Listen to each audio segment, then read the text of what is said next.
సంగీతము 1వ అధ్యాయము 7వ వచనములో నా ప్రాణప్రియుడా, చాలు ఈ ఒక్క మాట మీదే ఇప్పుడు సబ్జెక్టు. ఈ ఒక్క మాట మీదే ఇప్పుడు మనం చెప్పుకోబోతా ఉన్నాం. దేవుని వాక్యం చాలా పవర్ఫుల్. ఒక్క మాటలో చాలా అర్థాలు ఉంటాయి. ఈ పిల్లలకి చెప్పాను, అమ్మ అనే మాటలో 7 అర్థాలు చెప్పా. మనం అనుకుంటాం అమ్మ అమ్మని సింపుల్గా పిలుస్తాం, కానీ దానిలో అర్థాలు ఉన్నాయి. కన్న తల్లికి అర్థాలు ఉన్నాయి. నాన్న అనే మాటలో కూడా అర్థాలు ఉన్నాయి.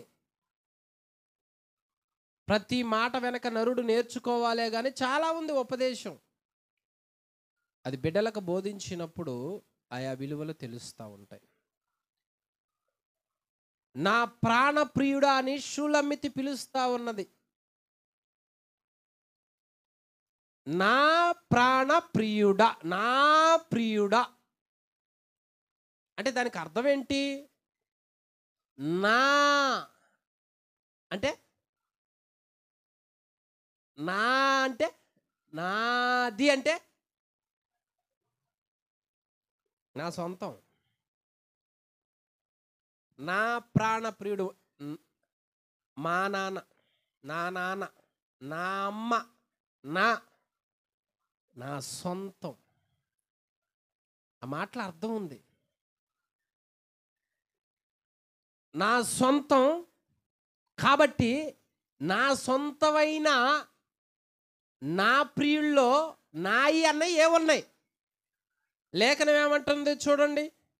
ఎవరైతే ఈ స్వభావంతో ఉంటారో, లూకాసు వార్త 15:31, లూకాసు వార్త 15:31, అందుకతడు కుమారుడా నీ వెళ్ళప్పుడును నాతో కూడా ఉన్నావు, నావన్నీయు దేవుణ్ణి ఎవరైతే నా ప్రియుడా అని పిలుస్తారో ఆయన అన్నీ ఎవరి మనవే. అప్పుడు నా అంటున్నాం మనం. దేవుని ఎవరైతే నావాడు, నా ప్రియుడు, నా తండ్రి, నా దేవుడు అంటున్నావో ఆయన అన్నీ మనవి. అర్థమైందా? ఇంట్రడక్షన్ అర్థమైందా? ఆయన అన్నీ నా అంటున్నాం కాబట్టి ఎవరైతే ఈ పదాన్ని ఉచ్చరించి ఆయన్ని నావాడు అంటామో ఆయన అన్నీ మన అవుతాయి. ఆయన దగ్గర మన ఏమున్నాయి అనేవి చెబుతా. ఇప్పుడు నా అన్న మాటలో నుంచి చెప్తాను.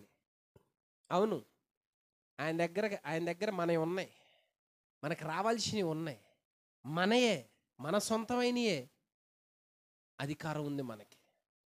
తండ్రి దగ్గర కుమారుడు అధికారికంగా తెచ్చుకుంటాడు, ఎందుకంటే మా నాన్న అంటాం కాబట్టి. అలాగనే నా వాడు, నా దేవుడు అంటున్నాం కాబట్టి ఆయన దగ్గర కూడా అధికారికంగా కొన్ని ఉన్నాయి మనకు రావాల్సినవి. ఆ మాటలో అర్థం ఉంది కాబట్టి ఏమున్నాయంట? కీర్తనల గ్రంథం 28:7 మొదటిగా ఏమున్నాయి? నాయి అన్నవి ఏమున్నాయి ఆయన దగ్గర? నా వాడు అంటున్నాం కదా, నా వాడి దగ్గర ఏమున్నాయి? అవి నా సొంతం. ఏంటవి? మొదటగా యెహోవా, అది మొదటిగా. కుమారుడా నా అన్ని నీ అన్నాడు కదా, ఆయన దగ్గర ఏమున్నాయి? ఆశ్రయము అంటే ఇల్లు. ఆయన దగ్గర మనకు రావాల్సిన ఇల్లు ఉంది. ఏమా ఇల్లు? డూప్లెక్స్. మా ఏసైనా నావాడు నావాడు అంటున్నావంటే ఆయన దగ్గర ఏమున్నాయని నావాడు అంటున్నావు? ఆశ్రయం ఉన్నదే. యెహోవా ఏమంటున్నాడు అక్కడ? యెహోవా నా ఆశ్రయము అంటే యెహోవా నా ఇల్లు. ఆయన దగ్గర మొదటిగా నా అన్నది ఏమున్నది? నాకు రావాల్సిన ఇల్లు ఉంది. ఎక్కడుంది ఆ ఇల్లు? యోహాను సువార్త 14:2, యోహాను సువార్త 14:2, నా తండ్రి ఇంట అనేక నివాసములు కలవు, లేని యెడల మీకు స్థలము సిద్ధపరచ. మనకు స్థలం లేదా? లేదా ఉందా?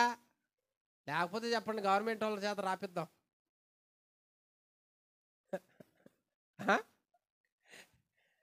దేవుడు ఏంది మీకు స్థలం సిద్ధపరచ వెళుతున్నాను అంటున్నాడు ఏంది? మనందరం కాస్త కూస్త ఏడ చోట్ల ఉన్నాం కదా మొత్తానికి నివాసం. ఏ చోటు గురించి మాట్లాడుతున్నాడో? యెహోవా నా ఆశ్రయము, ఆయన దగ్గర నా ఇల్లుంది, నా నివాసం ఉంది, నా స్థలం ఉంది, నేను ఎగయగాలు నివసించే చోటు ఉన్నది. అది ఎక్కడ ఉందని దేవుడు చెబుతున్నాడు అంటే పరలోకంలో ఉంది ఇల్లు. ఆయన ఎవరైతే నావాడు అంటామో ఆ ఇంటిలో మనకి ఉంది వాటా. అది అర్థం.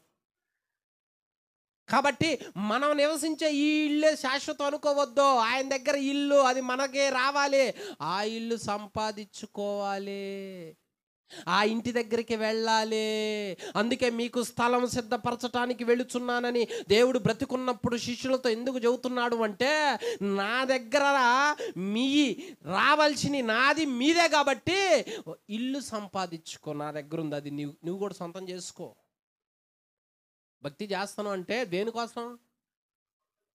పరలోకం అంటే ఆయన ఇల్లు, ఆ ఇంట్లో నా ఇల్లు ఉంది, మరి నేను దాన్ని సంపాదించుకోవాలిగా. సంపాదించుకోవాలంటే ఈ పోరాటం దేనికి? ఎప్పుడు అవసరాలు తీరిపోవటానికి కాదు ఈ భక్తి చేసేదే. ఆ ఇల్లు సంపాదించుకోవటానికి, ఆ ఇంటిలో ఉండటానికి దేవుడు ఏదైతే నా కోసం నీ కోసం సిద్ధం చేసి ఉంచాడో, నా వాడు అంటున్నావు కాబట్టి ఆయన దగ్గర ఇల్లు ఉంది, అది నాది, నాకు కూడా ఉంది దానిలో. మరి నేను దాన్ని సొంతం చేసుకోవాలిగా. ఆ భక్తి చెయ్యి, ఆ భక్తి కొరకు ప్రయాసపడు, ఆ భక్తి కొరకు ఏదన్నా అనుభవించో. ఎందుకు అంటే ఇక్కడ ఇల్లు అయినా కానీ తుప్పు పట్టిపోద్దేవో కానీ అక్కడ ఇల్లుకు మాత్రం తుప్పు అనేది ఉండదు. అక్కడ ఇల్లు పడిపోదు. అక్కడ ఇల్లును పడగొట్టడానికి తుఫాను రాదు, పెను తుఫాను రాదు, గాలి రాదు. ఏమొస్తుంది అంటే ప్రశాంతత, సంతోషం, ఆనందం. అందుకే మీకు ఒక స్థలం ఉంది నాయనా, ఈ ఇల్లులు చూసి మురిసిపోవద్దు. మరి ఆ ఇల్లు పరిస్థితి ఏంటి? మనం అనుకుంటున్నాం ఇక్కడ నిలవరమైన పట్టణం మనకు లేదో. ఎబ్రిల్కి రాసిన పత్రిక 3:14 త్వరగా చదవండి. నిలువరమైన పట్టణము.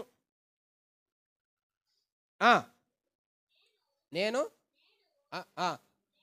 నేడు ఎబ్రిలకు 13:14 ఎబ్రిలకు 13:14 నిలవరమైన పట్టణము లేదు. గుర్తుపెట్టుకోండి, మనకిక్కడ నిలవరమైన పట్టణం లేదు. ఏ వ్యక్తి అయినా కానీ ఈ ఇల్లును వదిలిపెట్టి వెళ్ళిపోవాలా, చచ్చిపోవాలా. ఏ వ్యక్తి అయినా ఈ పట్టణాన్నో, ఈ గ్రామాన్నో, ఈ జిల్లానో, ఈ రాష్ట్రాన్నో, ఈ భూమిని వదలాలా. మనకి శాశ్వతమైన ఇల్లు లేదు, పట్టణం లేదు. ఇది తెలియక చాలామంది శాశ్వత కాలం ధనాన్ని అనుభవిస్తామే అని ఆశతో దాచిపెట్టుకుంటున్నారు. మనకి ఇల్లు ఎక్కడుంది? నిలువరమైనది, ఆయనది. నావాడన్నావు కాబట్టి ఆయనది నాదైంది, నా ఇల్లు అక్కడ ఉంది, అది నేను దక్కించుకోవాలి. అందుకే నేనేమంటున్నాను, ఆయన్ని నా ప్రియుడు. నా ప్రియుడి దగ్గర ఏముంది? ఇల్లుంది, అది కూడా నాది. మరి నా ఇల్లులో నేను ఉండాలా, ఇంకెవరైనా ఉండాలా? నేనే ఉండాలి. మరి మీకు స్థలం సిద్ధపరచ వెళ్ళుచున్నాను. అనేకమైన నివాసంలో మీకు కూడా ఒక ఇల్లు ఉంది, అది నాది. ఇప్పుడు దానిలో నీకు కూడా హక్కు ఉంది. నా వాడన్నావు కాబట్టి నాది నీదే. అది దక్కించుకునే భక్తి చెయ్యి నాయనా, అక్కడికి వచ్చే భక్తి చెయ్యి నాయనా. మన భక్తి పరలోకానికి తీసుకపోద్దా? ఆ ఇంట్లో నివసించే స్థితేనా, లేకపోతే ఆ ఇల్లు వదిలే స్థితేనా? ఈ టాలీ మనం చేసుకోవాలి. ఈ పోరాటం ఎందుకు ఈ ప్రయాసం ఎందుకు? నాయి అన్నవి ఉన్నాయి ఆయన దగ్గర. మొదట ఇల్లుంది, నివాసం ఉంది, అది యుగ యుగాలు అలాగనే ఉండేది. అది దేవుడు కట్టిన ఇల్లు, అది దేవుడు ఉండే ఇల్లు, దేవుడు ఉండే చోటు. అది వాడిపోదు. ఎప్పుడు దేవుని ముఖ కాంతియే వెలుగు. సూర్యచంద్రులు లేని ఇల్లు అది. ఆ ఇంట్లో ఉండాలంటే అంత ఆశ. మరి పరలోకం అంటే మామూలు విషయమా? పరలోకం అంటే మామూలు విషయమా? ఆ పరలోకంలో మన కోసం సిద్ధం చేసిన ఇల్లు మనకి, మన సొంతం అది. అందుకే నావన్నీ నీవి, నా వాడు అంటున్నావు కాబట్టి నావన్నీ నీ అయినాయే. మొదట నా దగ్గర ఇల్లుందే, అది నీదే, దక్కించుకో.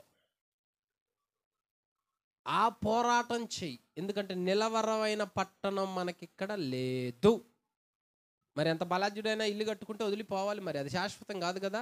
కానీ ఆయన మన కోసం ఏర్పాటు చేసిన ఇల్లు శాశ్వతం. పరలోక రాజ్యం చాలా గొప్పది. దేవుడి చిత్తమైతే ఒకసారి చెప్తాను. ఇది మొదటిది. రెండవది చూడండి, నిర్గమకాండం 15వ అధ్యాయం 2వ వచనం. నిర్గమకాండం 15:2. యెహోవాయే మొదట నా ఇల్లు, నా వాడన్నంగా నా వాడి దగ్గర ఏమున్నాయి? మొదట ఆశ్రయం ఉంది. రెండవది నా వాడి దగ్గర ఏమున్నాయి? నాది బలముందే. యెహోవాయే నా బలం. మనం అనుకుంటాం నా బలము చేత, నా శక్తి చేత ఈ ఆత్మీయ జీవితాన్ని జయించలేం, పాపాన్ని జయించలేం, శత్రువుని ఎదిరించలేం, ముందుకు నడవలేం, ప్రార్థన చేయలేం, ఉచ్చరింపశక్తి కానీ భాషలో మాట్లాడలేం, అద్భుతాలు జరగవు. ఆయన దగ్గర ఉన్నది బలము.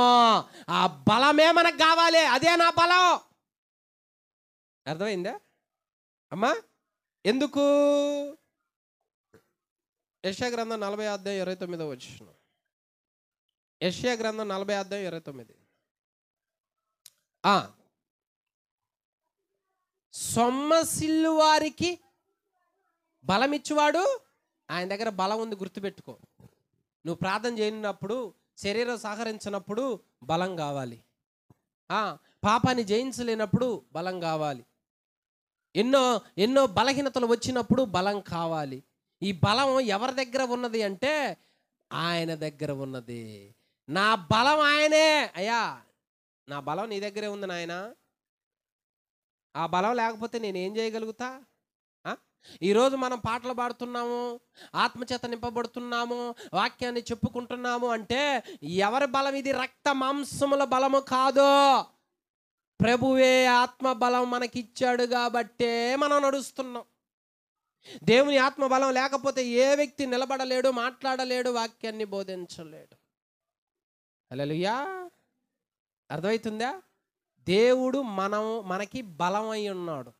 అందుకే నా వాడు అంటున్నావు, నా ప్రియుడు అంటున్నావు. నా ప్రియుడిలో మొదట నా ఇల్లు ఉంది, 2 నాకొచ్చే బలం ఉంది. 40 రాత్రి పగులు ఏలియా ప్రయాణం చేయాలా, శక్తికి మించిన ప్రయాణం. దేవుడు ఆత్మ బలాన్ని ఇచ్చాడు. మోషే ఒక పిరికివాడు, ఐగుప్తు దేశంలోకి అడుగు పెట్టడానికి ఆత్మ బలం ఇచ్చాడు.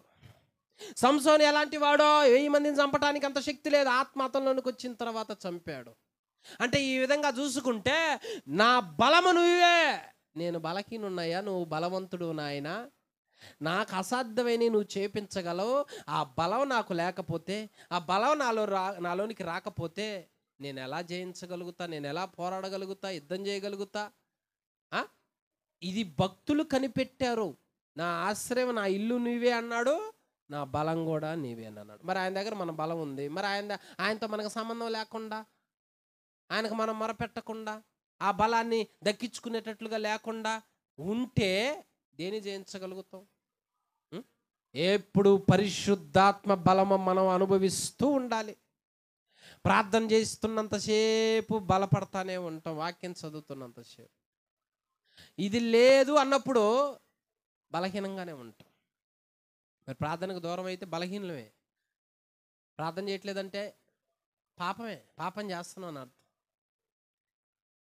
నా నిమిత్తం, మీ నిమిత్తం ప్రార్థన చేయకపోతే నేను పాపం చేసిన వాడిని అవుతాను అన్నాడు. మరి ప్రార్థన ఆపావు, ప్రార్థన ఆపితే పాపం చేస్తున్నావు అని అర్థం. పాపం బలహీనతలకు దారి తీసుద్ది.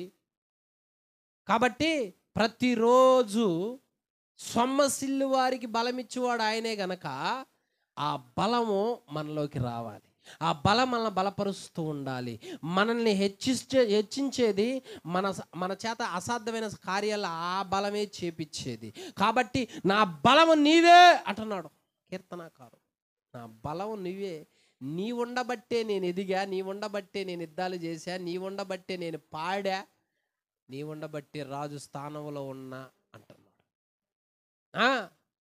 కాబట్టి మన నోరు పాటలు పాడలేదు, ఆయన త్రిప్పుతాడు. ఆయన బలం మనలోనికి వచ్చినప్పుడే ఆయన ఉచ్చరింపశక్యం కాని మూలుగులు మనకిస్తాడు. ఎవరి బలం ఇది? ఆయన బలం. అందుకనే దేవుడు అంటున్నాడు, నావాడు అంటున్నావు కాబట్టి నాయి నీ, నా దగ్గర ఇల్లుంది, అది నీదే, దక్కించుకో.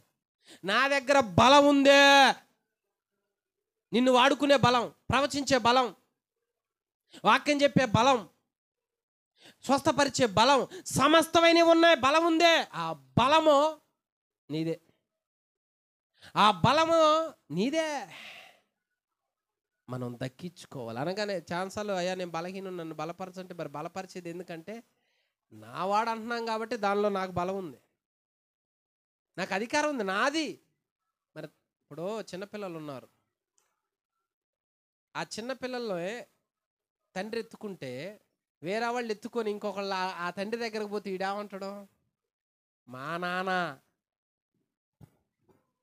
నాన్న నువ్వులే అంటాడు. అంటే వాళ్ళ నాన్నలో ఈయనకేముంది, హక్కు ఉంది. నా నీకు లేదు, నాకే అంటాడు.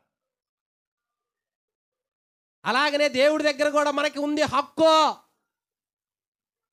నావాడు, నా ప్రియుడు, నా దేవుడు అంటున్నావు కాబట్టి ఆయన మనయే, ఆయన అభిషేకంలో కూడా మనకు పాలు పంపులు ఉన్నాయి. ఈ అర్థం తెలుసుకుంటే ఆయన దగ్గర నుంచి మనకి ఏం రావాలో అర్థమైపోతుంది. కాబట్టి నివాసాన్ని దక్కించుకో, ఆత్మ బలాన్ని తగ్గించుకో. ఎందుకంటే ఆత్మ లేనివాడు నావాడు కాదు. దేవుని ఆత్మ చేత ఎందరు నడిపించబడుతారో ఆయనే, వాళ్ళే ఆయన బిడ్డలో. మరి అంతేగా, ఆత్మ లేనివాడు ఆయన వాడు కాదు. మనందరం దేవుని ఆత్మ చేత మాత్రమే నిలబడగలిగే వాళ్ళం. హల్లెలూయా. ఎన్ని చెప్పా ఇప్పుడు? నా ప్రియుడు అన్న దాంట్లో ఎన్ని ఉన్నాయి? మనే ఆశ్రయం, ఇల్లు, బలము, 2 ఉన్నాయి. ఇక మనం అనొచ్చు, నా ఇల్లు నువ్వే, ఎప్పుడైనా చచ్చిపోతే ఆ ఇంట్లోకి వచ్చేది నా ఇల్లు. నా బలం నువ్వే, ఆ బలం లేకపోతే నేనేం చేయలేను. నా బలమయ్యా నువ్వు. తల్లిదండ్రులు నా బంగారు కొండ, పాప ఆ మాటకు అర్థం తెలియదు.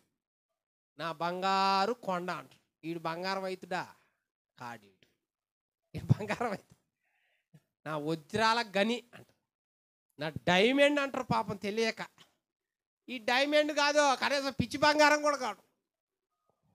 అరే బంగారు కొండ అంటేనే, వజ్రం అంటేనే, డైమండ్ అంటే నువ్వేంద్ర రోడ్లో పడి తిరుగుతున్నావు. పాపం పిచ్చి ప్రేమ. మనం దేవుణ్ణి పిలుస్తున్నాం, భక్తులు పిలిచారు అంటే ఆయన దగ్గర ఏ ఉందో కనిపెట్టారు కాబట్టి నా అంటున్నారు. నా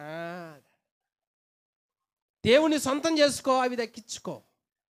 వ్యర్థమైన నాయి అంటే అక్కడ ఏముండదు, అక్కడ మనకు రావాల్సింది ఏముండదు. అక్కడ దేవుణ్ణి నావాడు అంటామో అవి మనవి అవుతాయి. ఈ రెండు అనమాట. మూడోది ఏంటిది? సంఖ్యాకాండం 12వ అధ్యాయం 11వ వచనం.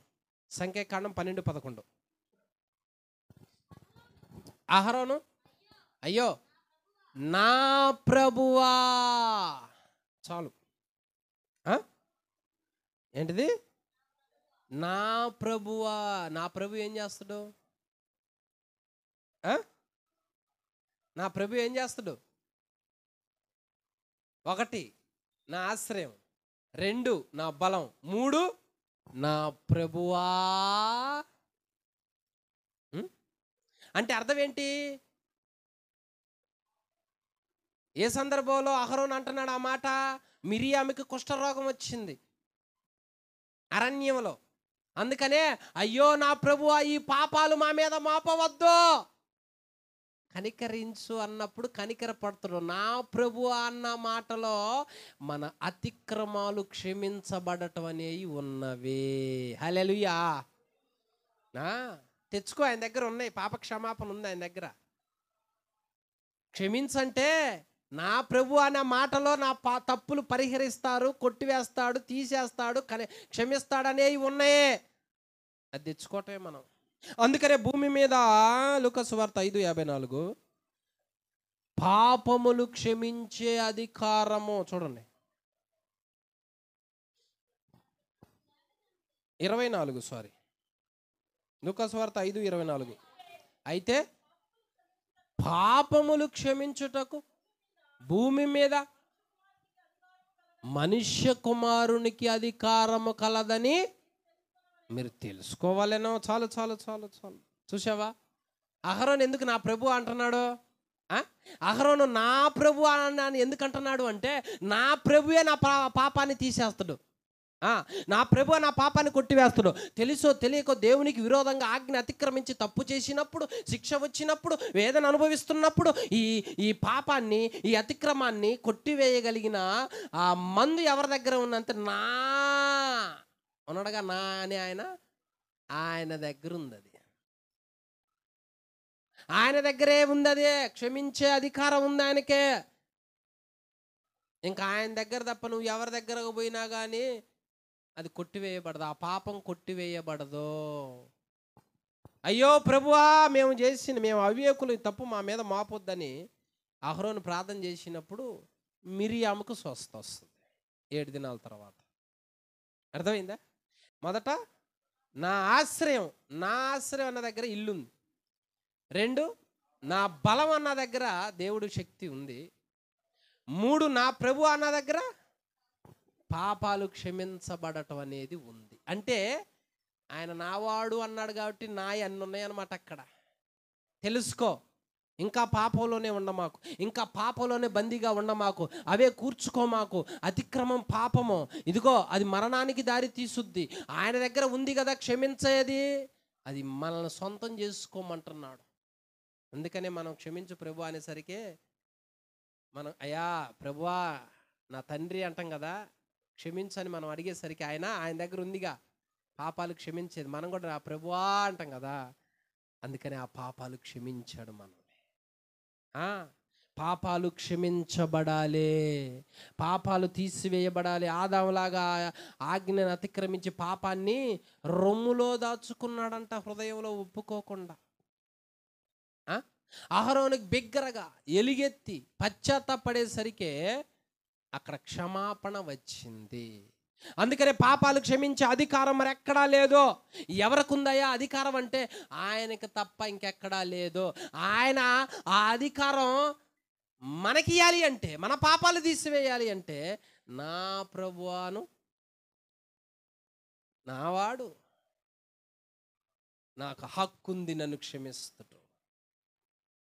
ఇప్పుడు తల్లిదండ్రుల దగ్గర బిడ్డలు తప్పులు చేశారు, తల్లి ఏం చేస్తుంది, తండ్రి ఏం చేస్తారు, క్షమిస్తాడు. అమ్మా తప్పు అయిపోయిందిలే అమ్మ, ఇంక చేయనమ్మా అంటాడు, ఇంక చేయనమ్మా అంటాడు. అనగానే తల్లి ఏం చేస్తుందంటే అది మనసులోనే ఉంచుకోదు, తీసేసుకుంటుంది. ఎందుకు? క్షమించే అధికారం తల్లిదండ్రులకి ఇచ్చాడు బిడ్డలకి. కానీ మన పాపాలను క్షమించే అధికారం ఆయనకుంది, దానిలో మనకు హక్కు ఉంది, నా వాడు అంటున్నాం కాబట్టి. ఇప్పుడు ఆయన ఏం చేస్తున్నాడు అంటే, నా బిడ్డలేగా సరేలే తీసేద్దాం, కొట్టేద్దాం. ఎందుకో తెలుసా? పాపం మనలో నిలిచి ఉంటే పాపం ఏం చేస్తుంది అనుకున్నాం? యేసుక్రీస్తు వారి దగ్గరికి ఒకసారి 4 వ్యక్తులు పక్షవాయు వ్యక్తిని తీసుకుని వస్తారు. ఆ పక్షవాయు వ్యక్తిని యేసుక్రీస్తు వారి ముందు దించేసరికే ఒక్కటే అంటాడు, ఫస్ట్, కుమారుడా నీ పాపాలు క్షమించబడ్డాయి అంటాడు. ఎప్పుడైతే ఆ మాట అన్నాడో వాడు, అదివరకు పక్షవాయుతో ఉన్న వ్యక్తి ఈసారి పైకి లేచి ఆ మంచం ఇతనే ఎత్తుకుంటాడు. అంటే అర్థం ఏంటి? పాపం ఏం చేస్తుంది? పాపం అదివరకు ఏమయ్యాడు? ఎట్టున్నాడు? పాపం క్షమించన్న తర్వాత ఏమయ్యాడు అంటే, పాపంలో ఏముంది? పాపం చేశాడు కాబట్టి మంచాన్ని ఉన్నాడు కదా. పాపం ఉంచుకుంటే ఏం జరుగుద్ది? రోగం వస్తుంది, రోగాలు వస్తాయి. మరి ఆ పాపం క్షమించా అన్నప్పుడే కదా ఆ వ్యక్తి లేచాడు. మరి ఈ పాపం మనం ఒప్పుకోము, పశ్చాత్తాపడం. మరి ఇలాంటి సందర్భంలో ఈ పాపం మనల్ని ఏం చేస్తుందంటే రోగాన్ని తెచ్చుద్ది, బలహీనపరుచుద్ది, అణగొట్టుద్ది. ఇక ఎక్కడ దానికి వైద్యం లేదు. చాలామందికి ఇది తెలియదు. దీర్ఘకాలిక వ్యాధులు ఎందుకు వస్తూ ఉంటాయి, ఎందుకు వస్తున్నాయి, ఎందుకు వెంబడిస్తున్నాయి అంటే, ఒకళ్ళకొకళ్ళు క్షమించుకోండి అన్నాడు. ఎవరైనా సరే క్షమించానండి. అమ్మో ఇక్కడ చాలా ఉంది. క్షమించలేదు అన్నమంటే దేవుడు ఏమన్నాడు? ఆజ్ఞను అతిక్రమించును. మనం ఆజ్ఞను అతిక్రమించి శత్రువుని ప్రేమించి క్షమించు, మీరు ఒకరి పాపాలు ఒకరు క్షమించుకుంటే మీ పాపాలు మరి నేను క్షమించను, నా హృదయం కఠినమైంది, నేను క్షమించను, ఇప్పుడు నా పాపం క్షమించబడదు. ఇప్పుడు ఆ పాపం నన్ను ఏం చేస్తుంది? పడో మంచాన పడో, దొరికిను నా చేతి రోగిష్టోళ్ళని చేస్తుంది. అందుకనే ఆయన ఈ పాప నా బిడ్డలకు నష్టాన్ని కలగజేస్తుంది, రోగాలుగా నాకు దారి తీసుద్ది, నా బిడ్డలు మంచాన పడతారు, పైకి లేవలేరు, సాతానుకు బందీగా ఉంటారు. కాబట్టి వాళ్ళని క్షమిద్దాము, నా దగ్గర అది ఉంది కాబట్టి నాది వాళ్ళది ఇప్పుడు. అందుకనే క్షమించమని అడగండి ఎప్పుడు కూడా. ఒకరి పాపాలు ఒకరిని క్షమించుకోండి. నేను ఎప్పుడు ఇలా చెబుతా ఉంటా, ఒరే నాయనా ఒకళ్ళకొకరు అరుచుకొని అయ్యే మనసులో పెట్టుకోవద్దు. నువ్వు అర్పణ అర్పించేటప్పుడు మొదట నీ సహోదరుతో సమాధాన పడు, క్షమించమని వేడుకో, క్షమించు, అప్పుడే నీ ప్రార్థన అంగీకరించబడుద్ది. లేకపోతే నీ ప్రార్థన అంగీకరించబడదు. నువ్వు ఇతరులను క్షమించలేదు, నేను ఎట్లా క్షమిస్తా అంటాడు దేవుడు. ఎట్లా మరి చెప్పు. అందుకనే ఈ పాపంలో ఇంత నష్టం ఉంది కాబట్టే నా ప్రభువా అన్నాడు అహరోను. దాని వెనక అయ్యా ఉందిగా నీ దగ్గర, నా పాపాలని పరిహరించే కృప ఉందిగా, తీసేసి అతిక్రమాన్ని కొట్టేసే కనికరం ఉందిగా, నా మీదకి ఇయ్యాది, నాకు ఇయ్యాది. స్వతంత్రంగా ప్రార్థన చేసేసరికి దేవుడు కనికరించిండు అక్కడ. చూడు, నా ప్రియుడా అన్న దానిలో మనకి ఎన్ని ఉన్నాయో, ఎన్ని హక్కులు ఉన్నాయో, ఎన్ని దక్కాల్సినవి ఉన్నాయో. నావన్నీ నీవే, ఇల్లు నీదే, బలం నీదే, పాపాలు క్షమించబడటం కూడా నీకు ఇచ్చాను. వాటా చూడు అష్టిస్తున్నాడు. తెలుసుకో దేవుళ్ళో మనకి ఏమున్నాయో, ఏమి దాచిపెట్టాడో. ఊరకనే నానాన్ని ఎందుకంటాం చెప్పు. ఇప్పుడు వేరే వ్యక్తులను పోయి నానా రూపాయి రూపాయి అని అడగలేంగా, అడుగుతామా? ఎందుకు? హక్కు లేదు. మన నాన్న దగ్గరకు పోయి ఊరకనే అడుగుతాం డబ్బులు. మరి అంతేగా, ఊరకనే డబ్బులు అడుగుతాం. వేరే వ్యక్తిని అడిగారంటే నేను ఎందుకు ఇవ్వాలి అంటాడు. నువ్వు నా దగ్గర దాచిపెట్టినావా, నేను ఎందుకు ఇవ్వాలి, నీకేమైనా అప్పు ఉన్నానా అంటాడు. మన నాన్న దగ్గర పోయి మనం పని చేయకపోయినా స్వతంత్రంగా పోయి డబ్బులు ఇవ్వండి, 10 రూపాయలు స్కూల్కి పోతున్నాగా, నాన్న ఏమంటాడు, నువ్వేమైనా దాచిపెట్టినావా అండవు, నువ్వేమైనా పని చేసి ఇచ్చినావా అండవు.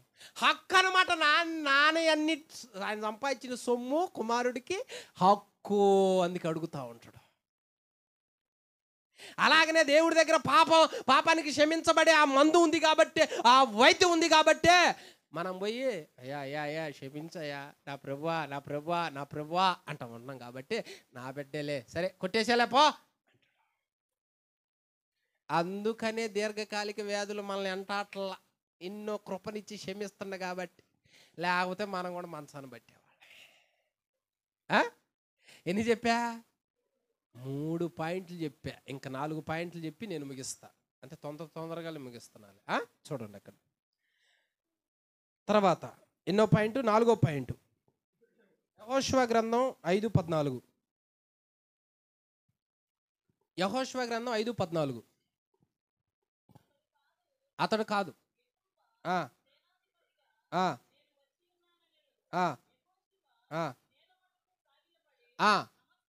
నమస్కారం చేసి నా ఏలిన చాలు. ఎవరిని అంటున్నాడు ఆ మాట? అంటున్నాడా? దేవుళ్ళో నా అంటే నన్ను ఏలినోడు అంటే అదే నా నాయకుడు, నన్ను నడిపించేవాడు, నా మీద అధికారే. చూడు ఎట్టున్నాయో. అయ్య దగ్గర నుంచి ఎప్పుడు తీసుకోవటమే కాదు, ఆయన మన మీద అధికారి, మనల్ని ఏలేవాడు. మన మీద ఏలికాయన, గొర్రెల మీద కాపరి ఎలాగైతే ఏలికయ్యి ఉంటాడో, అధికారి అయి ఉంటాడో, ఆయన కూడా నా ఏలినవాడా, నా మీద అధికారం కలిగి ఉన్నవాడా, నన్ను నడిపించేవాడా, నా మీద రాజా, నా కాపరి. ఆయన చెప్పినది మరి ఏలినోడు చెప్పినట్టే వినాలిగా. ఏలినాయన నా మీద అధికారి చెప్పినట్టు నేను వినొద్దా? వినాలిగా. అందుకనే నీ ప్రవర్తన అంతటి యందు ఆయన అధికారానికి ఒప్పుకో. సగమేమో మన ఇష్టం, సగమేమో ఏలినాయన ఇష్టం. సగం సగం, సగమేమో మన ఇష్టం, ఇంకో సగం ఏలినాయన ఇష్టం. అంటే ఆయన దగ్గర ఇష్టం వచ్చినాయేమో పాటిస్తాం, కష్టం వచ్చినాయేమో మన సొంతం నిర్ణయం తీసుకుంటాం. చూడు, యెహోషువ ఎలాంటి వాడో అలాంటి వ్యక్తి. నా ఏలినవాడా, పూర్తిగా ఎందుకు సాగిలి పడుతుండో నమస్కరిస్తున్నాడు అంటే, నా మీద అధికారివి నువ్వు చెప్పింది నేను చెయ్యాలి, నువ్వు వద్దన్న ఏమనుకోవాలి, నువ్వు చేయమనే చేయాలి. దాసుడు అధికారికి ఎలా లోబడతాడో, గొర్రె కాపరికి ఎలా లోబడుద్ది, మనము కూడా ఆయనకి అలా లోబడాలి. మనం ఆయన మేపు గొర్రెలము. చూడు అక్కడ కీర్తన గ్రంథం 95:6. కీర్తన గ్రంథం 95:6. ఆయన మన దేవుడు, మనం ఆయన పాలించు ఆయన మేపు. అంటే ఇప్పుడు అర్థమైంది, మనల్ని ఎవరు పాలిస్తున్నారు, మనల్ని ఎవరు నడిపిస్తున్నారు? ఆయనగా మన అధికారి. అధికారి మాట గినక జవదాటకూడదు. అధికారికి గద్దించే అధికారం ఉంది, కాపరికి గొర్రెలను గద్దించే అధికారం ఉంది, బెత్తం వాడే అధికారం. అలాగనే మన దేవుడు మనం తప్పు చేస్తే కొట్టే అధికారం ఉందే, గద్దించే అధికారం ఉందే. మన మీద సర్వాధికారం ఆయనకే ఉంది. నా మీద అధికారివి నీవు అనాలి, అయ్యా నా సర్వాధికారం నీదేనయ్యా, నా ప్రవర్తన అంతటి మీద నీవే అధికారివి, చెప్పు నాయనా అనాలి. ఏడైనా మరి అంతేగా. ఇప్పుడు భౌతికంగా చూసుకున్నా, ఈరోజు ఉద్యోగం చేసే వాళ్ళైనా చదువుకున్న వాళ్ళైనా ఎవరు అధికారానికి లోబడితే చదువుకొని వచ్చారు? ఆ స్కూల్ యాజమాన్యం ఏం ఒక సిస్టమ్ పెట్టుద్ది, ఇన్ని గంటలకు రావాలి, ఈ యూనిఫామ్ వేసుకోవాలి, పూసుకోకూడదు, ఈ సమయానికి హోంవర్క్ చేయాలి, ఇంత ఫీజు కట్టాలి, ఈ స్కూల్ టైమింగ్స్ ఇవి. అధికారం చాలా ఇచ్చినప్పుడు ఆ అధికారానికి లోబడి చదువుకొని రావాలి అందరూ. మరి అంతే, పనికి వెళ్ళినప్పుడు కూడా ఆ మేస్త్రి టైమింగ్స్ పెడతాడో ఆ అధికారానికి లోబడాలి. దేవుడు ఒక క్రమం పెట్టాడు, ఒక రాజ్యంలో ఒక నాయకుడు ఉన్నాడు, దానికి మనం తల వంచాలి, ఆయన మనకు అధికారి. అలాగనే కుటుంబానికి తల్లిదండ్రులు అధికారులు పిల్లల మీద. కానీ మనందరినీ పరిపాలిస్తున్న దేవుడు కూడా మన మీద అధికారి అయి ఉన్నాడు. మరి ఆయన ఇటు పిలుస్తుంటే అటుపోతే ఎట్లా? ఆయన ఎక్కడున్నామంటే ఎటు వెళితే ఎట్లా? ఆయన ప్రార్థన చేయమన్నా, ఆయన వాక్యం చదవమన్నా, ఆయన నా సన్నిధిలో ఉండమన్నా, ఆయన ఒకటి చెబుతుంటే వాక్యానికి భిన్నంగా విరోధంగా ఇంకొకటి చేస్తుంటే అధికారానికి లోబడట్లా, చట్టానికి లోబడట్లా, ఏలికకి లోబడట్లా. ఏలికకి చట్టానికి లోబడకపోతే శిక్షకు అర్హుడు. మరి అంతేగా, నాయనా నువ్వు వెళ్ళొద్దు, ఆ ప్రజలను శపించొద్దు అని మర్యాదగా చెబుతుడు బిలామన్నకి. ఈ బిలామన్న ఏం చేయాలా? దేవుని అధికారానికి లోబడాల. కానీ మనుషులు వచ్చారు ఈ లోపల, కాసులు కాసులు కాసులు కాసులు కాసులు అమ్మలు ఉంటారు, కాసులు అమ్మలు, కాసులు ఆశ చూపిస్తున్నారు అక్కడ. దేవుడు వద్దు అన్న దగ్గరికి వెళ్ళిపోయాడు. చూడు జీవితాన్ని ఏం చేసుకున్నాడు. నా ఏలినవాడా, ఇక నీ స్నేహితులు చెప్పినట్టు వినకూడదమ్మా, ఇరుగు పొరుగుళ్ళు, పక్కోళ్ళు, పక్కింటోళ్ళు, లోకపరమైన ప్రేమలు చెప్పిన వాళ్ళు కాదు వినాల్సిందే. మనకి ఏలినవాడు ఉన్నాడో, అధికారి ఉన్నాడో, ఆయన ఏం చెబుతుండో, ఆయన ఏమంటుండో, ఆయన ఏం మాట్లాడుతుండో, ఈ విషయంలో ఏం చెబుతున్నాడు ఈ విషయంలో, అదే. అందుకనే నా ఏలినవాడా అంటున్నాడు. నీ దగ్గర నాకు నివాసము, నీ దగ్గర నాకు బలము, నీ దగ్గర నాకు మూడోది పాప క్షమాపణ ఉంది. అంతేకాదు నీ దగ్గర అధికారం ఉంది, నన్ను ఏలే అధికారము, దానికి నేను లోబడాలి. మరి అంతేగా, తల్లిదండ్రులు కొన్నిసార్లు బిడ్డలకు కొన్ని నియమాలు పెడతారు. ఏమని? పలానా దగ్గరికి వెళ్ళొద్దురా. ఇప్పుడు మనకు అన్నీ ఇస్తున్న ఆయన మీద, ఆయనకే మన మీద అధికారం ఉండేది. ఇప్పుడు ప్రాణం పెట్టింది ఆయన, సృష్టించింది ఆయన, కన్నది ఆయన, పోషిస్తుంది ఆయన, మరి ఆయనకే అధికారం. నువ్వు చెప్పేది వినేదేంది అంటే అనొచ్చా?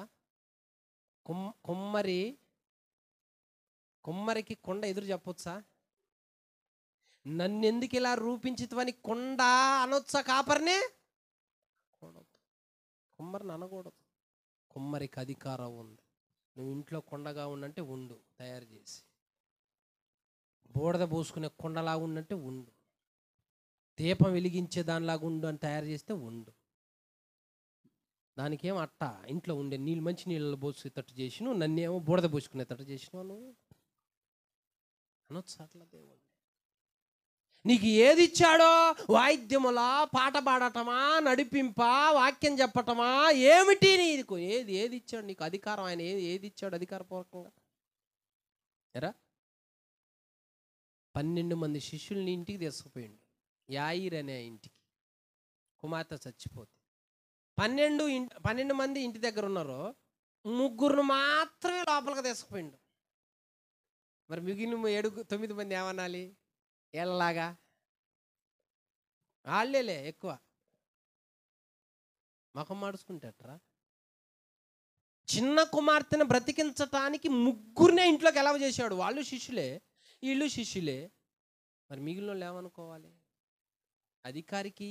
అధికారి చెప్పినట్టు వినాలి. వాళ్ళకి ఇచ్చింది ఆ కృప, మీకు ఇచ్చింది ఈ కృప. అందరూ శిష్యులే, పనులు వేరు.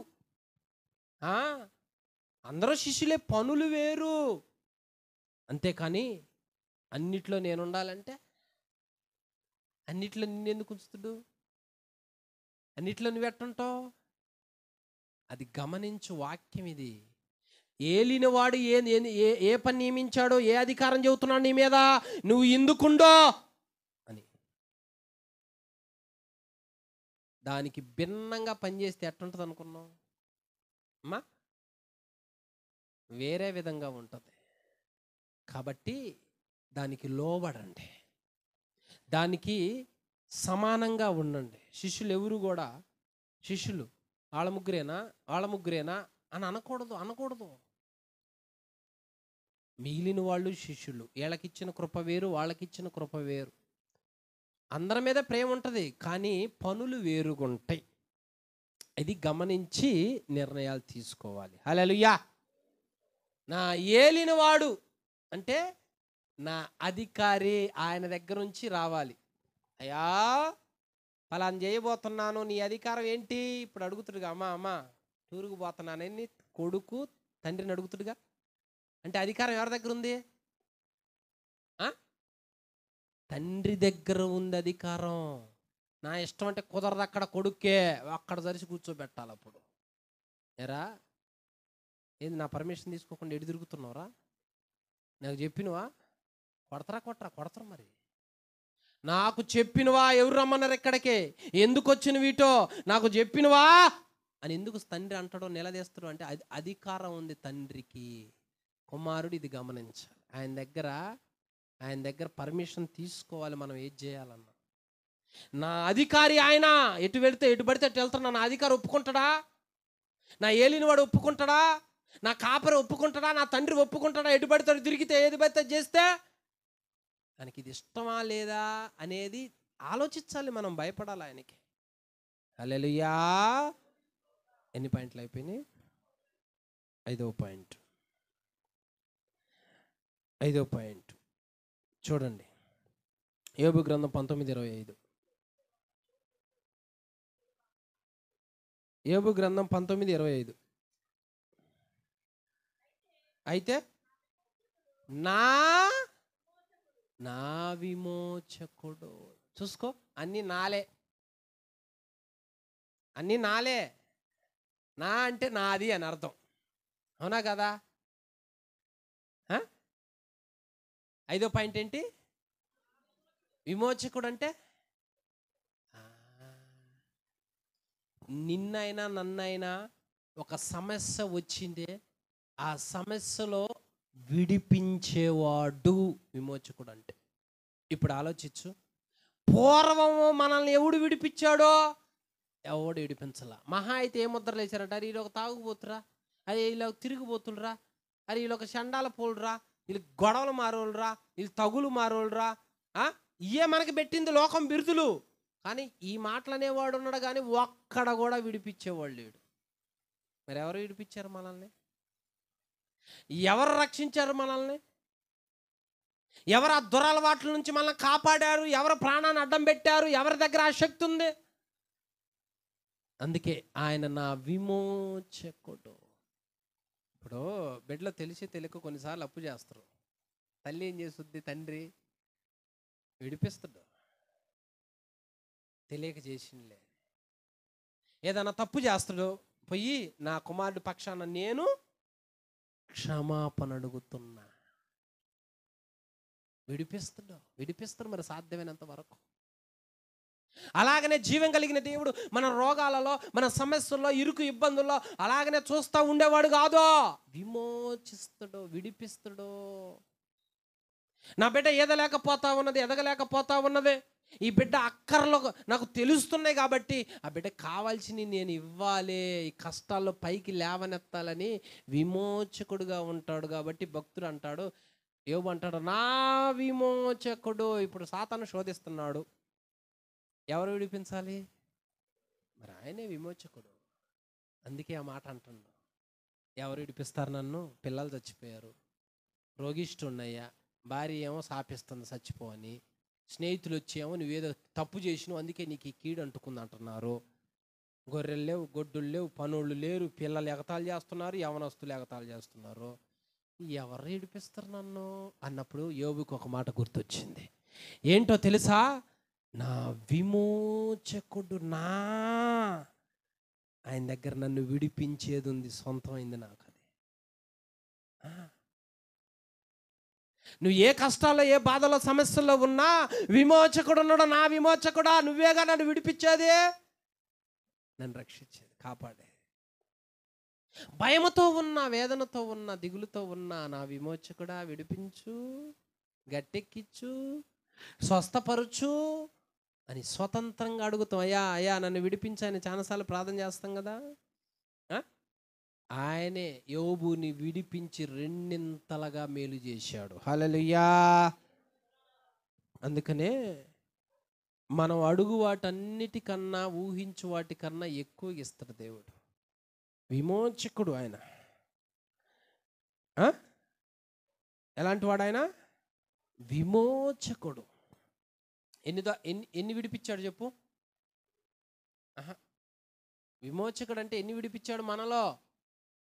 మంద అలవాట్లు విడిపిస్తాడు, బూతులు విడిపిస్తాడు, చెడ్డ ఎన్ని ఇంకా చెప్పుకుంటా పోతే లిస్ట్ ఉంటుంది. ప్రతిదీ మన మీద ఏలుబడి చేస్తూ ఉంటుంటే ఒక్కొక్కటి కొట్టివేస్తూ, ఒక్కొక్కటి తీసేస్తూ విమోచించాడు కాబట్టే ఒక గంట అటు కూర్చుంటున్నాం ప్రశాంతంగా. లేకపోతే అన్నీ ఇష్టమే, కానీ దేవుడి సన్నిధి అంటే అస్సలు ఇష్టం ఉండదు. విమోచించాడు, స్వతంత్రం ఇచ్చాడు మనకి. లేకపోతే అదేం చేస్తుంది తెలుసా? మన మీద వద్దులే, వాక్యం వద్దులే, బయటికి పో, తిరుగు, హ్యాపీగా ఉండు, అటుపో ఇటుపో, ఎంజాయ్ చేయి అని కాలు నిలవనీయదో. కొన్నిసార్లు కూర్చోవాలని బలవంతంగా కూర్చున్న ఈడుసుకుపోద్ది. కానీ ప్రేమ కలిగిన దేవుడు అంట మన కష్టాలు, బాధలు చూసి ఆ గెరాసీను దేశంలో ఆ వ్యక్తిని చూసేసరికేనంట దేవుడికి బాధేసింది. ఎవరు విడిపించాలి ఈ బ్రతుకు, ఎవరు కాపాడాలి ఈ బ్రతుకు అంటే ఆయన విమోచించబట్టి ఆ వ్యక్తి మనిషి అయి ఉన్నాడు, ప్రశాంతం కూర్చొని ఉన్నాడు అంట. లేకపోతే మనల్ని విడిపించే వాళ్ళు ఎవరో లేరు. ఆయన విమోచకుడు, ఆయన దగ్గర నివాసం ఉంది, ఆయన దగ్గర బలం ఉంది, అన్నీ ఉన్నాయి ఆయన దగ్గర. ఆయన అన్నీ మనవి అవుతాయి అప్పుడు. అందుకని అయ్యా నన్ను విడిపించంటే దాని మీద మనకు అధికారం ఉందిగా. అందుకని మనల్ని విడిపించాడు. అంతేకాదు ఇప్పుడు విడిపిస్తానే ఉన్నాడు ఎన్నో శ్రమల్లో, కష్టాల్లో. హల్లెలూయా. ఎన్ని అయిపోయినాయి? 2వ రాజుల గ్రంథం 2:12. 5 6వ పాయింట్. 2వ రాజుల గ్రంథం 2:12. 2వ రాజుల గ్రంథం 2:12. ఏంది, ఎవరు చదవరేంది? నా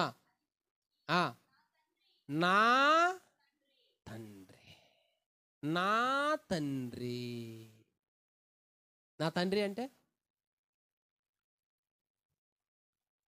తండ్రి ఏంటి? తల్లిలా అనగానే గుర్తు రావాలి తండ్రి. తండ్రి ఏం చేస్తాడు? ఆ, ఎలా ఆదరిస్తాడు? 10th క్లాస్లో 6 సబ్జెక్టులు పోయినాయి అంట ఒక అతనికి, బెంగళూరు అని కర్ణాటక. 6 పోయినాయి అంట. దిగులుతో బిడ్డ ఏమన్నా చేసుకుంటాడేమోనని కేకు తెచ్చి తల్లిదండ్రులు కేక్ కోసారు వాడికి. అరే నాయన, ఈ సంవత్సరం కాకపోతే నెక్స్ట్ సంవత్సరం రాసుకోవచ్చులే, నువ్వు తొందరపడి ఏం చేసుకో మాకు, నా బిడ్డవరా, చదువు లేనంత మాత్రాన బతకరా రాయి అని పుట్టినరోజు చేసినట్టు కేక్ కోసి నోట్లో పెట్టిండు తండ్రి. ఆదరణ, ఆదరిస్తాడు. మరి అంతేగా, ఎన్నోసార్లు జ్వరాలు వచ్చిన, ఎన్నోసార్లు అనారోగ్యంతో ఉన్న, దిగులుతో ఉన్న తండ్రి ఏం చేస్తాడు? వచ్చి కళ్ళ నీళ్ళు తుడిచి, బాధపడబాక, ఏం కావాలి, నీకేం కావాలి, ఏం చేయమంటావు చెప్పు అని భుజం మీదకి ఎత్తుకుంటాడు. నా బిడ్డ, నా బిడ్డ అని. తండ్రి జయాన్ని కోరతాడు, తండ్రి ఆదరిస్తాడు, తండ్రి కష్టపడతాడు, తండ్రి ప్రేమ చూపుతాడు. మరి ఇప్పుడు తండ్రులు కష్టపడుతున్నారంటే ఎవరి కోసం? ఎవరి కోసం ఆ కష్టం? బిడ్డల కోసం. నా తండ్రి అంటే ఆయన దగ్గర ఆదరణ ఉన్నదే. ఆదరించటంలో ఎలాంటిదో తెలుసా? ఆదరణ లేక కొంతమంది ఇంకెవరు నన్ను ఆదరించట్లేదులే, కనీసం నా బాధ చెప్పుకోవటానికి కూడా లేరని ఆత్మహత్యల దాకా పోతున్నారు. మరి తండ్రి ఏం చేస్తున్నప్పుడు ఆదరిస్తాడు, ధైర్యం చెబుతాడు. నేనున్నాగా, ఎందుకు భయపడతావు? ఎందుకు? స్కూల్ కాడికి వస్తాడు, కాలేజీ కాడికి వస్తాడు, పనుల దగ్గరకు వస్తాడు, అన్నిటి దగ్గరికి ముందే వస్తాడు. ఎందుకంటే అలా వచ్చి ఆదరిస్తాడు. తండ్రి విలువ చాలా గొప్పది. తండ్రి లేకపోతే మన జీవితాలు ఏమైపోతాయి చెప్పు? ఉదయం నుంచి సాయంత్రం దాకా వర్షమైనా, ఎండైనా, మంచైనా ఎందుకు చేస్తున్నాడంట? నా బిడ్డలో కావాల్సినవి తేవాలి వాళ్ళకి. ఇప్పుడు అందరూ మంచిగా తింటున్నారు, ఇంటికి రాగానే తండ్రి ఆ బిడ్డలకి ఏమీ లేదు, ఎట్లా ఉంటుందంటే బాధగా ఉంటుంది. కాబట్టి నానాది కావాలి అనగానే అంత కష్టాన్ని కూడా మర్చిపోయి డబ్బులు ఇస్తాడు. తీసుకో, ఏం కావాలి నీకు, ఏడమాకు నువ్వు. ఆదరణ, తండ్రి ఆదరణ.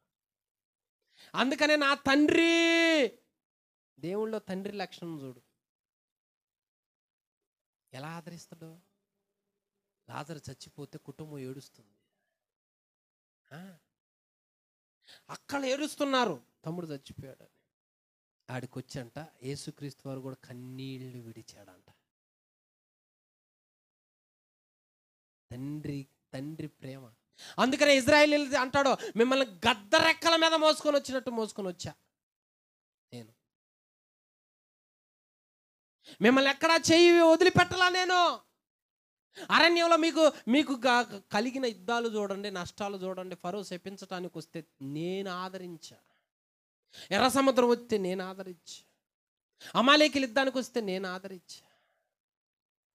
ప్రతి చోట ఆహారం అంటే ఆదరించుకుంటా వచ్చా, నీళ్ళంటే ఆదరించుకుంటా వచ్చా, ప్రతి చోట ఇంత ఆదరించా నేను మిమ్మల్ని. ఆయనే ముందు నడిచాడంట వాళ్ళని. ఇప్పుడు మనల్ని ఎన్ని విషయాలు ఆదరిస్తున్నాడు చెప్పు తండ్రిగా? నేను మనిషినేగా, మా అమ్మ మా నాన్న గుర్తొస్తారు. అప్పుడు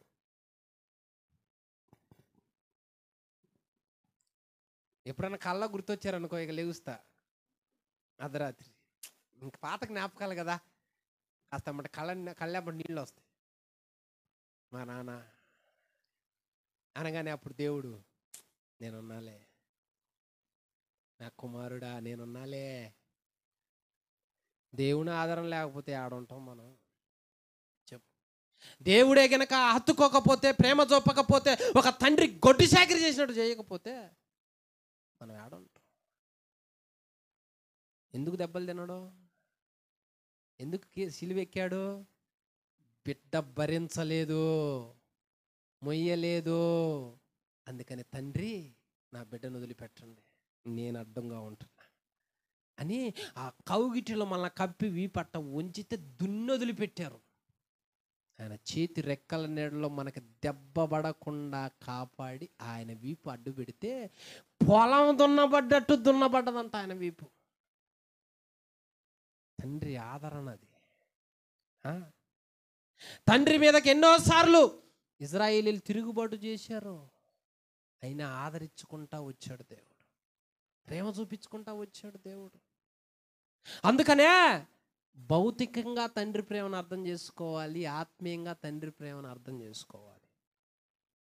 నా తండ్రి అంటున్నాడు, తండ్రిలో అంత గొప్ప మర్మం ఉంది.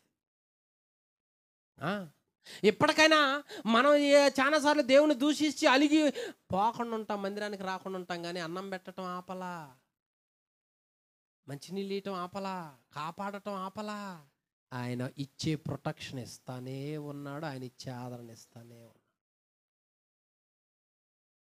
ఒక్కసారి కనుక ఐగుప్తు దేశం మీద చీకటి కలగాలంటే మన బతుకులు ఏమైపోతాయి చెప్పు, మన జీవితాలు ఏమైపోతాయి? సూర్యుడాను ఆగిపో అంటే మన బతుకులు ఏమైపోతాయి? తండ్రి సహించేవాడు, తెలియదులే నా బిడ్డ తెలియదులే, అలాంటి తండ్రినైనా ఏలెత్తి చూపించేది, అలాంటి తండ్రినైనా కొట్టేది, అలాంటి తండ్రినైనా అవమానించేది. వాళ్ళ బాధ పెట్టకూడదు, గౌరవించాలి. అందుకనే ఇస్సాకు అంటాడు తండ్రిని, నా తండ్రి. ఏం చేయమంటావు నన్ను? ఎంత విధేయత చూపాడు, ఎంత గౌరవించాడు, ఎంత ఆ పిలుపులు ఎట్టుంటే కొండెక్కేటప్పుడు, నా తండ్రి ఏమి నా కుమారుడా, ఒక్కడే కొడుకు, నిన్ను బలి అడుగుతున్నాడయ్యా దేవుడు, పడుకో. ఒక్క మాట కూడా ఎదురు సమాధానం చెప్పాలి, ఎందుకంటే తండ్రి విలువ తెలిసినోడు. మరి ఒక వ్యక్తి భౌతికంగానే తన తండ్రికి ఎంత లోబడితే ప్రాణం ఇచ్చిన దేవుడికి ఇంకెంత లోబడాలి? ఏం చేశాడు మన కోసం? నా తండ్రి అంటున్నావు, ఏం చేశాడు మన కోసం గుర్తుందా? ప్రాణం. ఇదిగో ఎంత ప్రేమించాడు నా తండ్రి, నన్ను ఎంత ఆదరించాడంటే ఎంత, తట్టుకోలేక కేకలు పెట్టిండు సిలువలో. మరి మెదడులోకి ముళ్ళు దిగుతుంటే ఎట్టుంటది? ఇంత కాలితే ఇంత ముళ్ళు గుచ్చుతే తట్టుకోలేవే. ఇదంతా ఎందుకు సహిస్తున్నాడో తెలుసా? మన ఆత్మల పాతాళానికి వెళ్ళిపోవటం ఆయనకి ఇష్టం లేదు కాబట్టి, అది సహించలేడు కాబట్టి, మనకన్నా ముందు ఆయన తల్లడిల్లిపోయి మనల్ని ఆదరించడానికి ఆయన చేతులు చాపి తల వంచాడట. అందుకనే వెంట్రుకలు పెరిగివేయి వాడికి నా చెంపలను అప్పగిచ్చి తిని అన్నాడు. బతికున్న వ్యక్తికి వెంట్రుక ఇట్లా లాగితే ఎట్టుంటది? మరి అట్లా చేశారు ఆయన్ని. దీనిలో ఆదరణ ఉంది. ఆదరణ ఎంత ఆదరణో తెలుసా? ఈయన హింసించబడతా ఉన్న తండ్రి వీళ్ళకి తెలియదు, క్షమించు. ఆదరణ. నా తండ్రి అంటే తండ్రి విలువ అట్టుంటది మా, తండ్రి విలువ అట్టుంటది. తండ్రి విలువ గొప్పదే. పిల్లలు తెలుసుకుంటారు, మీ నాన్నల విలువ తెలుసుకోండి, మీ తండ్రుల విలువ తెలుసుకోండి. ఆ కుటుంబాన్ని నడపాలి అంటే మాటలో చెప్పినంత తేలిక కాదు. మీరేదో 100 రూపాయలు అని అడుగుతూ అక్కడ ఆయనకు ఉంటుంది. అక్కడ ఒక 100 రూపాయలు నువ్వు అడిగినంత తేలిక కాదు. ఒక వస్తువు నాకు కొనిపెట్టలేదని ఏడిసి వాళ్ళని బాధ పెట్టి అంత తేలిక కాదు ఆ డబ్బులు సంపాదించడం అంటే. రెక్కల మొక్కలు చేసుకోవాలి. ఈ గుణాన్ని చూశాడు కాబట్టి నా తండ్రి అంటున్నాడు. మనం కూడా దేవుని నా తండ్రి అంటాం.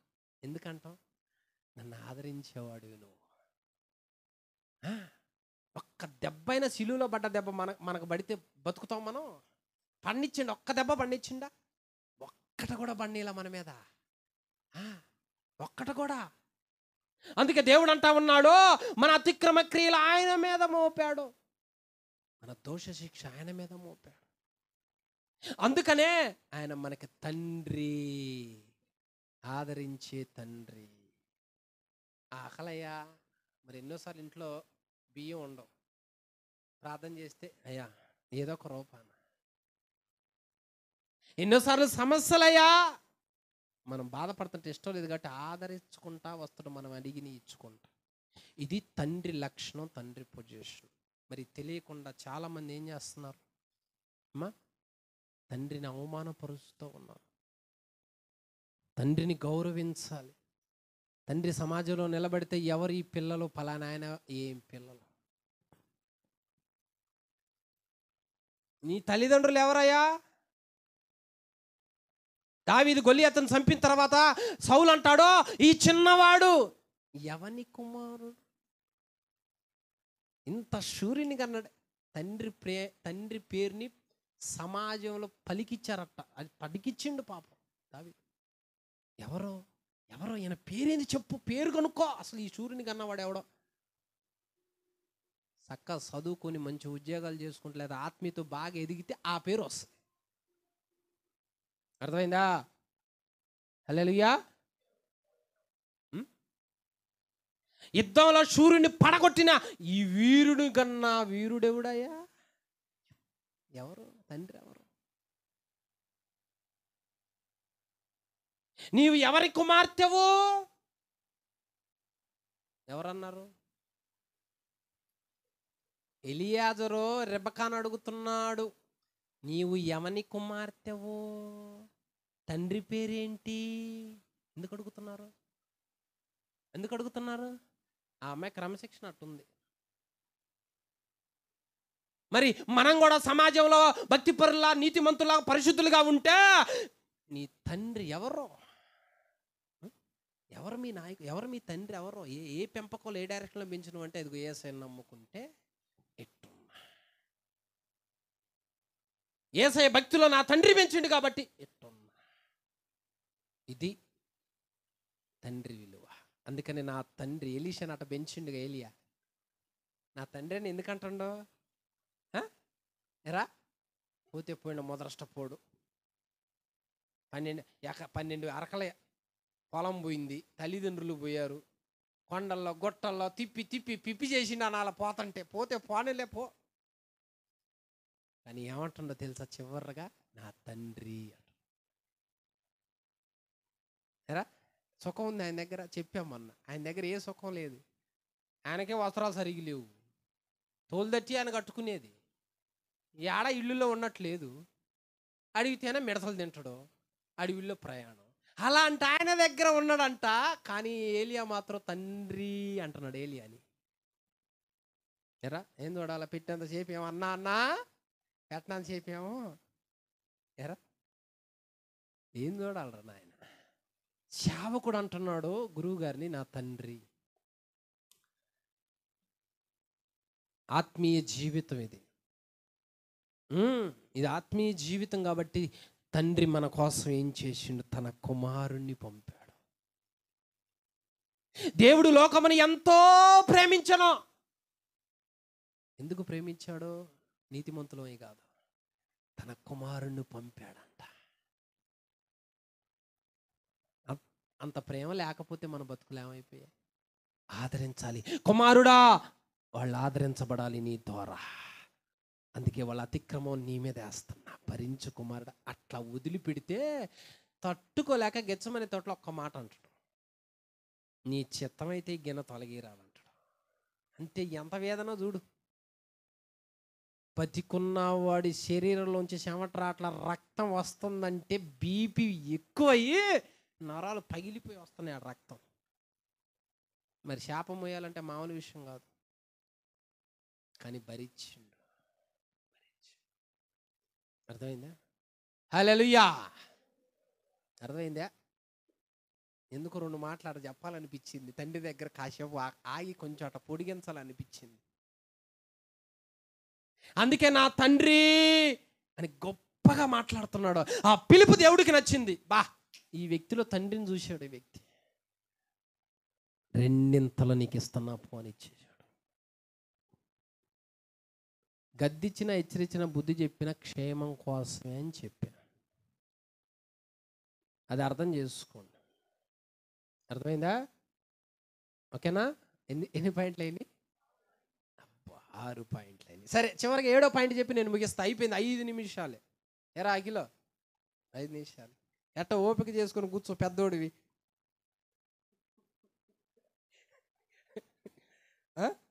సరే, చివరి పాయింట్ ఋతు గ్రంథం 1:16.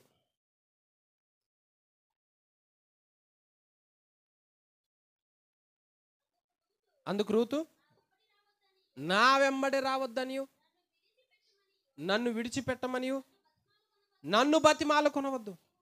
నీవు వెళ్ళు చోటికే నేను వచ్చేదను, నీవు నివసించు చోటునే నీ జనమే నా జనము, నీ దేవుడే నా నా అంటున్నాడు. బా, ఆ విశ్వాసం చూడు. వీళ్ళనే నానరా అంటే అన్నం దగ్గర, అమ్మా కాయల దగ్గర నాది నాది అంటారు. నాని ఎప్పుడు అంటారా చెప్పండి? నాస్టి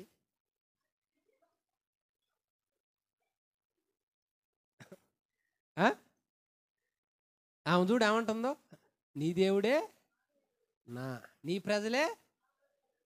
మరి ఈ స్వభావంతో ఉండండి. మరి నీ ప్రజలే, ఆ పక్కింటి పిల్లలే.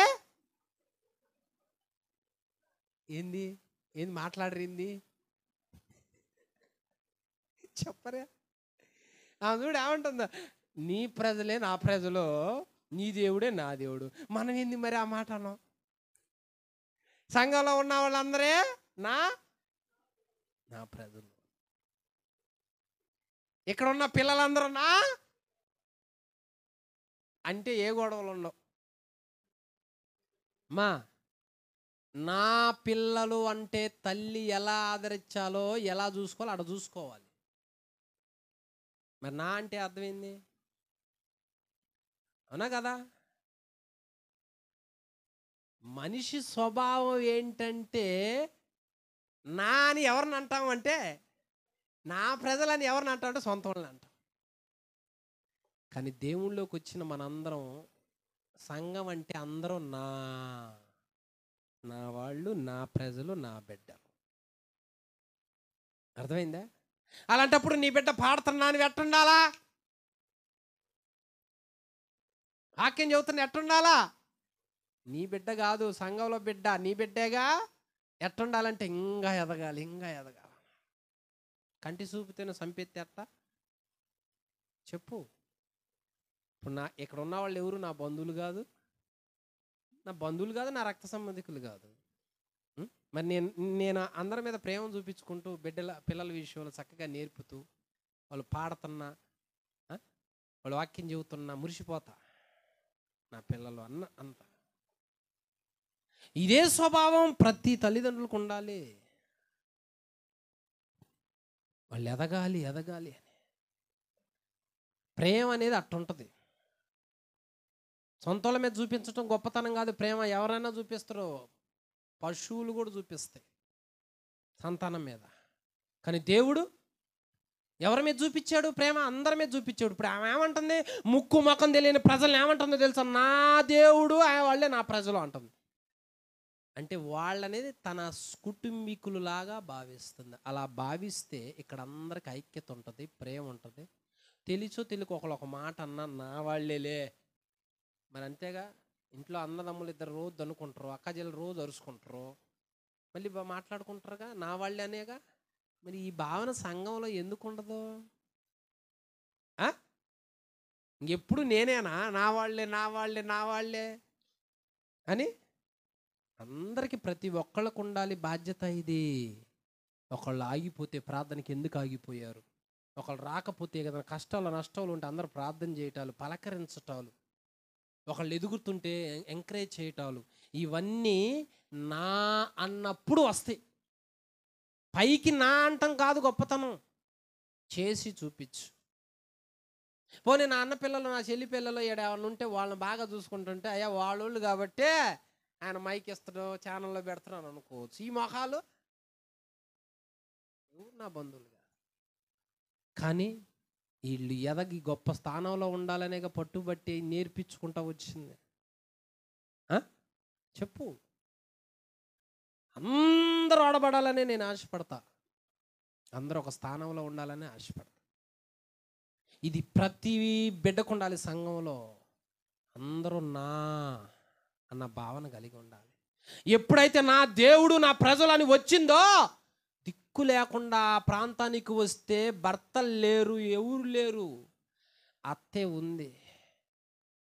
నా దేవుడు అని ఎప్పుడైతే వస్తావో పొలంలోకి పోతే బోయజు ఏరుకో నువ్వు ఆహారం సమృద్ధిగా తినన్నాడు. యెహోవా రెక్కల నీడకొచ్చినవు అన్నాడు.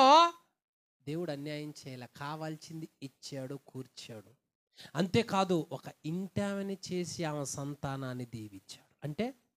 అంటే ఏడవదిగా నా దేవుడు అని ఎప్పుడైతే అంటామో, ఆ స్వభావం కలిగి ఉంటామో, ఆ ప్రజలను అలా ప్రేమిస్తామో, ఆ వ్యక్తిలోకి దేవుడు అక్కరగా ఏమున్నాయో కొదవ అడగక ముందే తీసుకొచ్చి పెడతాడు అక్కడికి.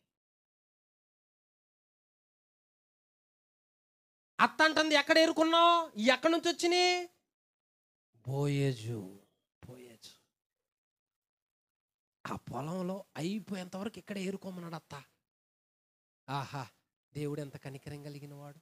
నువ్వు నా దేవుడని వచ్చినావు, చూసి దేవుడు నీకు కావాల్సింది నీకు నాకు ఇస్తున్నాడు. ఆమె తిని అత్తగా తీసుకొచ్చింది. మరి ఇంతే నా జీవితం, లైఫ్ కావాలి కదా. కాబట్టి దేవుడు ఇంకొకటి ఏం చేశాడు అంటే, ఆమెకు కావాల్సిన భర్తను తీసుకొచ్చాడు. ఆ కుటుంబాన్ని ఆశీర్వదించి ఒక సంతానాన్ని, బోయేజు గర్భాన్ని ఎవరిని పుట్టించాడు? ఓబేదును పుట్టించాడు. అంటే ఇప్పుడు ఏంది? అప్పుడు అంతదే బంధువులు అంటారు, ఈ దినమున నీకు బంధువుడు లేకుండా చేయని యెహోవా స్తుతింపబడునుగాక. హల్లెలూయా. చూసావా, అక్కర్లు తీరిపోవాలంటే మా అక్కర్లు ఆయన దగ్గర కొదవలేదు. ఏదైనా ఈగలడు ఆయన, ఆయన దగ్గర ఉంది. నా దేవుడు అన్న దాని దగ్గర నీకు ఏ కొదవ, ఏ అక్కర, ఏ సమస్య, ఏ వస్తువు ఉందో అది తీసుకొచ్చి పెడతాడు ఆయన, అది ఇస్తాడు ఆయన. అంత కృప కలిగిన దేవుడు. కాబట్టి నా ప్రియుడు అన్న మాటలో మనకి రావాల్సినవి అన్నున్నాయి. నువ్వు పేదరికంలో ఉన్నావా, తిండి లేకుండా ఉన్నావా, వస్త్రహీనంగా ఉన్నావా, వస్త్రాలు లేవా, నా అన్నప్పుడు ఆయన దగ్గర నీకు కావాల్సినవి తీసుకొచ్చిస్తాడు ఆయన. నీకు కావాల్సినవి తీసుకొచ్చి పెడతాడు. ఎవరిని పస్తులు ఉంచాడో? ఏలియాని పస్తులు ఉంచాలా, తీసుకొచ్చి పెట్టాడు. మరి తెలుసుగా ఆయనకు అక్కరగా ఉన్న ఏవో తీసుకొస్తాడు. ప్రతిదీ నా అని నువ్వు వచ్చినప్పుడు నీకు అక్కరగా ఉన్నాయేవో తీసుకొచ్చి పెడతాడు అక్కడ. జీవం కలిగిన దేవుని సన్నిధికి వచ్చినప్పుడు ఆ వ్యక్తికి సమృద్ధి ఉంటుంది, అక్కర్లు తీర్చబడతాయి. ఆ స్వభావం కలిగి ఉన్నాడు దేవుడు. నా అన్న దగ్గర అన్ని ఉంటాయి. ఇంకా కొరత ఉన్నదంటే నా అంటున్నవే కానీ నిజంగా నా అన్నట్టు ఉంటున్నావా సంఘంలో? అందరికీ వందనములు. ఖడ్గం మినిస్ట్రీ వీడియోలకు సంబంధించిన బుక్కు ప్రింట్ అయి సిద్ధముగా ఉన్నది. మొదటి బుక్కు ఈ కనిపించే 30 అంశాల మీద ఉన్నది. కావలసిన వారు ఈ నెంబర్కు కాల్ చేసి ఆర్డర్ చేసుకొనగలరు.